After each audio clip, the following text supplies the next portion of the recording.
여러분 안녕하십니까? 이춘건 방송의 이춘건입니다. 오늘은 14개월째 하락하는 수출이 심각하다.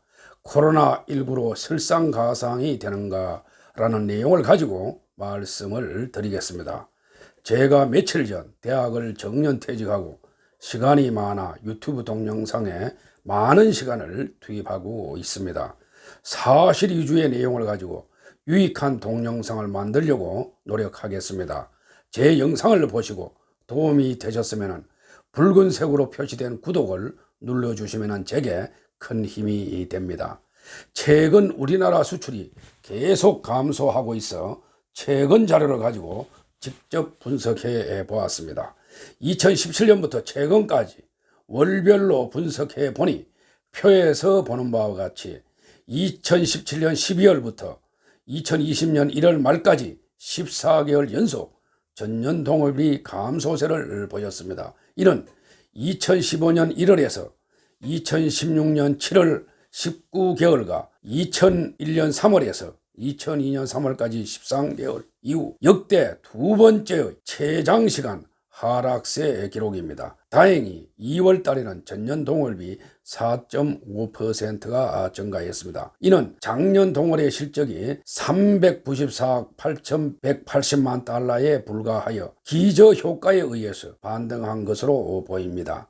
금년 2월 실적도 412억 6,200만 달러에 불과하여 2017년이나 2018년에 비해서 크게 낮은 실적입니다. 수출 실적을 연도별로 보면 표에서 보는 바와 같이 2019년은 전년에 비해서 10.4%나 감소했는데 이는 글로벌 금융위기 때인 2009년의 13.9% 하락에 이어 가장 큰 폭의 하락을 나타낸 것입니다. 우리나라는 자원 없는 소규모 개방국가로 수출이 GDP에서 차지하는 비중이 2019년에 42.2%나 됩니다. 한마디로 수출 증가 없이는 GDP도 증가하기 어렵습니다. 2019년 우리나라 수출은 5,422.3억 달러이고 수입은 5,033.4억 달러로 무역 수지는 389억 달러의 흑자를 보였습니다. 수출이 전년비 마이너스 10.4% 크게 감소한 이유는 미중 무역 분쟁과 일본의 수출 규제, 브렉시트, 홍콩 사태 등 어려운 대외 여건이 있었는 데다가 반도체와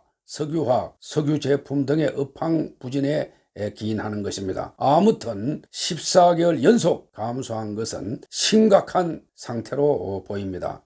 우리나라 수출입 구조를 한마디로 이야기를 하면 국가별 수출입표에서 보는 바와 마찬가지로 중국과 베트남, 미국으로부터 돈을 벌어서 일본에 퍼주는 식의 수출입 구조를 가지고 있습니다. 일본은 해방 이후 지금까지 계속 많은 적자를 보이고 있습니다.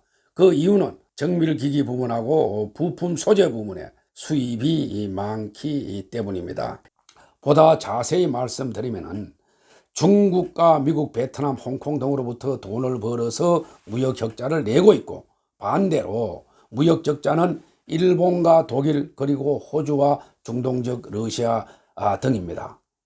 저는 한마디로 정밀기기의 최고의 경쟁력을 가지고 있는 현재의 독일과 일본, 그건 바로 제2차 세계대전의 전범들입니다. 그때의 우수한 방산기기를 세계대전이 끝나고 나서 산업화로 바꾸었습니다. 그 과정이 지금까지도 독일과 일본이 정밀기기 부문에서 세계 최고의 기술력을 가지고 있습니다. 물론 최고의 기술은 미국이 가지고 있지만은 그걸 산업화 시키는 기술은 제가 보기에는 독일하고 일본입니다. 그러다 보니까 우리나라도 독일이나 일본으로부터 적자를 보고 있습니다. 그 외에 적자를 보고 있는 나라는 주로 원자재 수입국들입니다. 즉 호주와 뉴질랜드 등으로부터의 철강석 수입이라든가 그 다음에 사우디나 이란 등으로부터의 석유 수입국으로부터 적자를 보고 있습니다. 수출입 구조상의 문제점은 최근 연도에 올수록 중국으로부터의 흑자가 가대하게 많고 일본으로부터의 적자는 여전히 많다는 것입니다. 오늘날 전 세계적으로 정밀 기기는 독일과 일본이 최상위 국가인데 우리나라도 이들 국가로부터 적자를 보이고 있습니다. 우리나라가 2019년 1년 동안 무역 수지가 흑자를 보인 국가는 중국 289억 달러, 홍콩 301억 달러, 베트남 271억 달러, 미국 115억 달러 등이고, 대표적인 무역 적자 국가는 일본 192억 달러, 호주 127억 달러, 독일 112억 달러, 러시아 연방 68억 달러 등입니다. 경제권별로 수출입 실적을 보면은 표에서 보는 바와 같이 APEC, 아셈, OECD, 동남아, 아세안, 나프타 지역 등입니다. 금년 초 세계 경기가 저점을 지나 반도체 시장 회복을 시작으로 우리 경제의 수출과 투자가 점진적인 회복세를 보일 것으로 기대했었습니다. 그러나 세계 경제 지표를 살펴보면 일부 신흥국들만 미약한 회복세를 보일 뿐 중국이나 미국 등 주요 수출 상대국들의 경기 선행 지표는 여전히 하락세를 보이고 있습니다. 최대 수출국인 중국의 신종 코로나 바이러스로 인한 소비 위축 국면은 상당 기간 지속될 것으로 보입니다. 지난 2년간 미중 무역 전쟁의 일단락도 코로나 바이러스 사태 이후 무기한 연기되면서 대외 불확실성은 최고조에 이르렀습니다. 한마디로 우리의 수출 상대국들의 수출 회복 가능성이 거의 전무해진 상태라고 볼 수 있습니다. 지난 2년간의 경기 부진으로 기업들의 재고 누적은 상당한 수준에 이르러 생산 및 설비 투자 확대의 걸림돌로 작용하고 있습니다.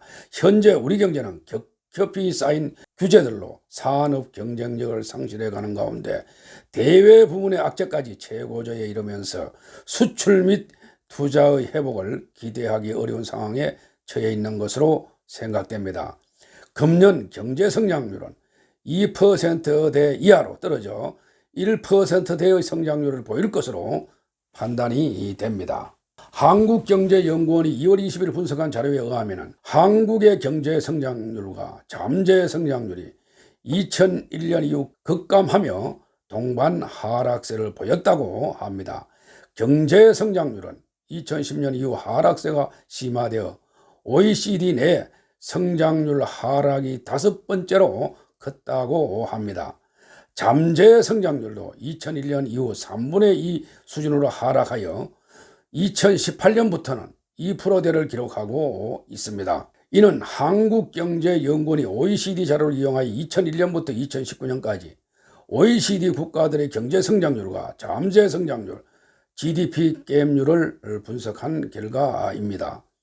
한경련은 2000년대 이후 전 세계적으로 경제 성장률이 둔화되고 있는 추세이긴 하지만 한국의 성장률 하락폭이 다른 OECD 국가와 비교해서도 눈에 띈다고 지적했습니다. 1인당 국민소득이 3만 불이 넘는 OECD 회원국 23개 국가 중에서 성장률 낙폭이 가장 컸던 것으로 분석을 했습니다.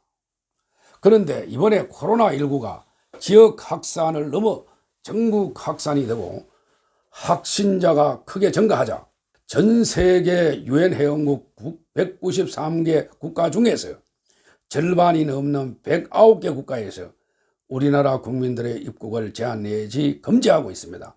수출을 가지고 먹고 사는 우리나라로서는 문제가 심각한 것입니다.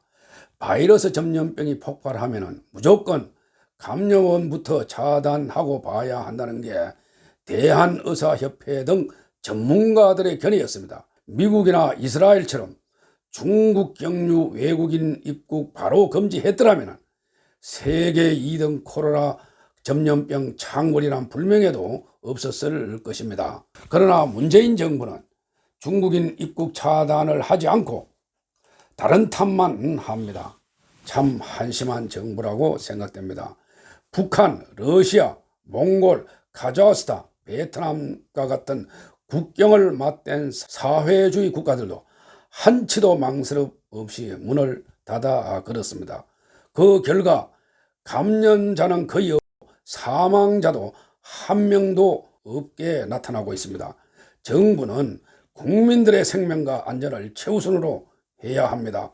정부는 대한의사협회가 7차례나 기자회견을 해서 중국발 입국을 막으라고 했는데 막지 않아서 확산되었는데, 일부 좌파적 정치권 바이러스론자들은 마치 신천지 교회나 대구가 발원지인 것처럼 이야기하고 있습니다.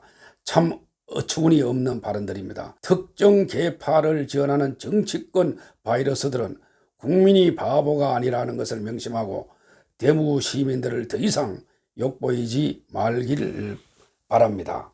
정부는 국가적 역량을 총동원해서 우리 국민에 대한 외국의 입국 제약 사태 해결에 진력을 해야 합니다. 수출 위주의 국가에 닥친 코로나19 쇼크는 외환위기, 글로벌 금융위기보다도 더 치명적인 위기가 될 수도 있습니다. 입국 제한 조기 해제에 주력하되 그게 어렵다면 입국 제한 국가에게 비즈니스 출장은 예외로 해달라고 설득하는 외교력도 보여야 할 것입니다. 일본의 한국인 입국 제한을 그렇게 비판하지만은 중국에 대해서는 한마디도 못하는 문 정부의 무능력한 대응은 개탄하지 않을 수 없습니다. 무엇보다 이 난국을 타개할 해법은 신속 철저한 방역과 대응, 사회적 거리두기 운동 등으로 코로나 사태를 조기에 극복하는 것입니다. 그것만이 국민들의 자존심을 지키고 무너지는 경제를 살리는 길입니다. 오늘은 여기까지입니다. 제 영상을 끝까지 시청해 주셔서 대단히 감사합니다.